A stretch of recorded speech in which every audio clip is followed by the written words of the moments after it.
दीड दिवसाची शाळा शिकूनी शब्द तुम्ही हे पेरले।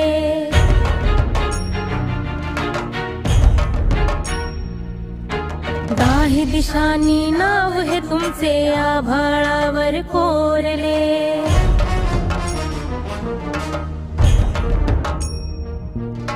दीड दिवसाची शाळा शिकूनी शब्द तुम्ही हे पेरले। दाही दिशांनी नाव हे तुमचे आभाळावर कोरले।